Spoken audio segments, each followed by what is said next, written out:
cannot beat me.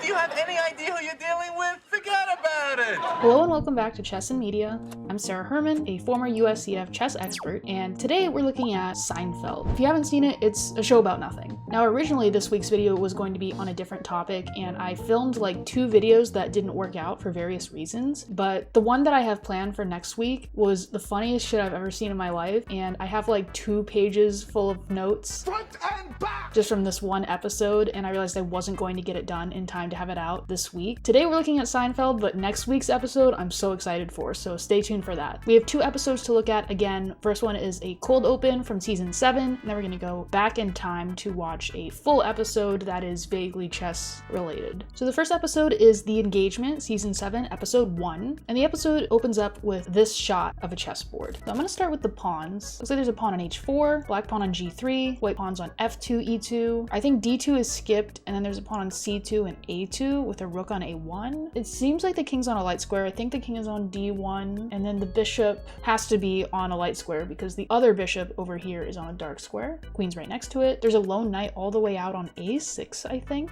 And it definitely looks like there's a knight on b2, but that would mean that white is in check here. Looks like there's a queen on b3 that's hanging, but since white is in check, we can't take it. Okay, let's move to the black pieces. There's a pawn on g6, there's a knight on e6, a pawn on d7, a king on e8, a bishop on f8, and for some reason a rook on g7. We've even kettled our rook. And that seems like everything. So it must be white's turn here because white is in check.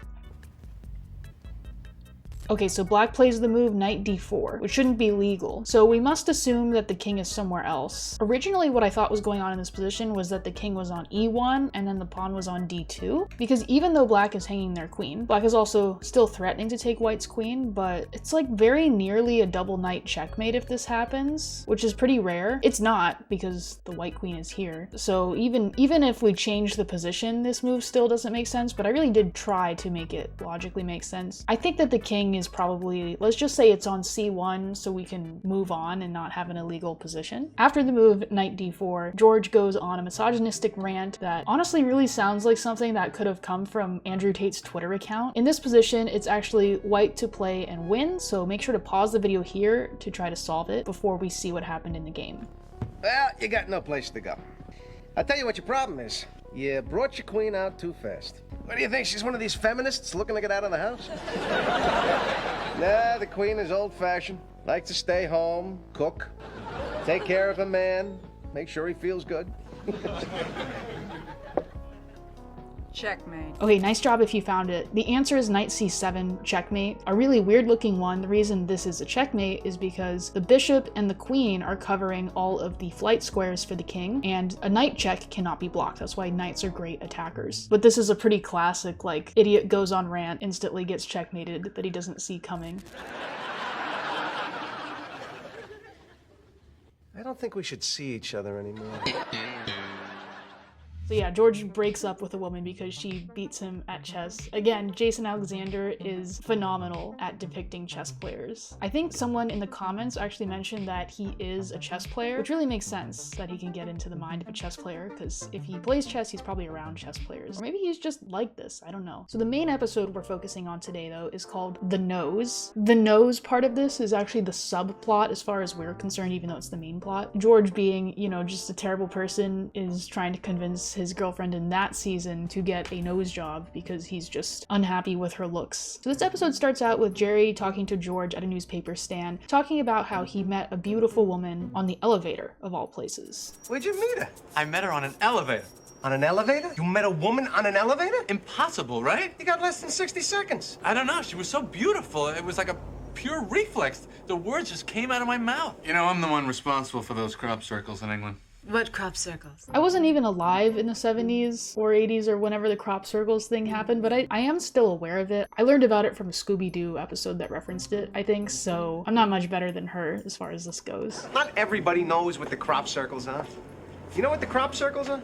Crop circles. Why don't you buy something? So yeah, this is the first sign that he really likes this woman, but only physically. So later at the diner, George and Jerry are talking about their woman troubles. George's troubles being that his girlfriend has a large nose, and Jerry's is that he hates the woman that he's seeing. It's exciting, isn't it? She's gonna have a whole new face. It is exciting.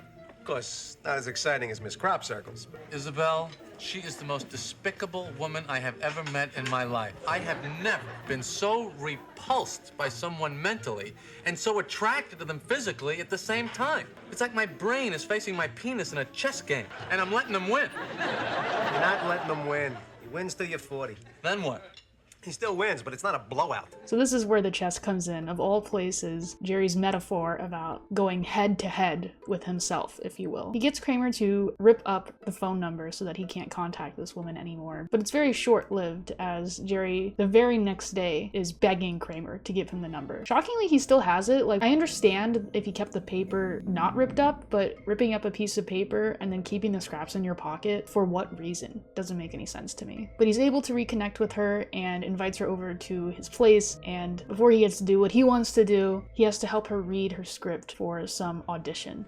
I swear, Nelson, sometimes at night when you're not around, I just go crazy thinking about you. Well, you just need to relax. Maybe a hobby. Bowling is fun. Bowling's good if you're really gross and ugly. Uh-oh.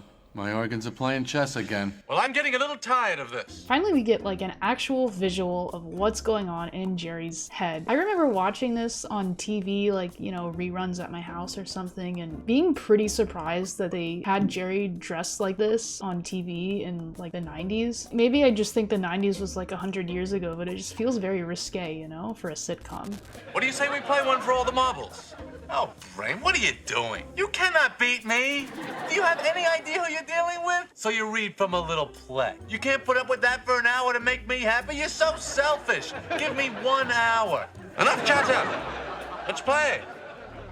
They're using another disgustingly hideous chess set, along with the old cameras, just like Frasier. Like, it made me car sick to like try to figure out what the pieces were and what these positions were. Okay, so Jerry's brain opens up with D4, and then we cut to later on in the game. What's the matter, fella? You look a little tired. So I'm gonna do my absolute best here, but like, the accuracy of this is going to be quite low. I think Black's king is, you know, somewhere around here. I did see that the rooks are the ones with like the little hats on. So I think there's a rook on d6. The only thing that would make sense to be supporting this rook would be a pawn. I'm gonna guess that the pieces that are in the starting position are a rook and a pawn. And I'm really not confident to put anything more on the board until I get another shot. Okay, this is only slightly more helpful. I think there's a pawn, I don't know, like here. And then there's just like a bunch of pieces. I don't know what they are. There's a really tall piece. Let's say it's a queen. And I'm gonna look for more information. Nelson, don't you say? You are a part of me, and I am a part of you. By the way, I had to listen to her say that line probably 20 times because of all the times I had to go back and look at the position. I hope I never ever hear that ever again. Killing me. So Jerry's little head is moving his king somewhere. I mean, like, I need more information to understand what's happening. That's your move? Yeah. Well, that's trouble, my friend. That's big trouble.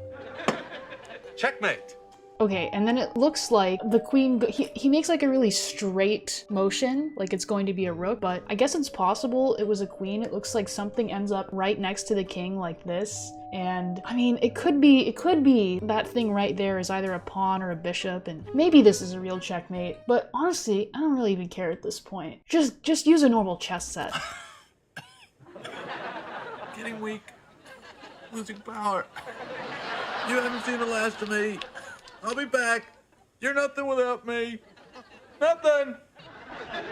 So Jerry's brain actually does triumph in the end. And ironically, Jerry finally has the balls to break up with her. So that's gonna be it for this episode. It was a little bit shorter, but the next episode is like, I don't wanna overhype it, but I feel like that video is gonna be at least 20 minutes long with how much I need to talk. I just need to talk about it. I'm so excited. Now, if you want more like actual chess content, you can follow me on Twitch where I end up playing games, mostly bullet, but sometimes I'll play rapid games. Or if that's not your thing, you can follow me on Instagram, and you can also support me on Patreon like these lovely folks right here. The link is going to be in the description. I'm really hoping to hit 20,000 subscribers by the end of July, which sounds crazy because like only a month ago I had 5,000 subscribers, but I think we can do it. If you have any suggestions for future videos, please do leave them in the comments. I try to read as many comments as I possibly can. Thanks so much for watching, and I'll see you in the next video.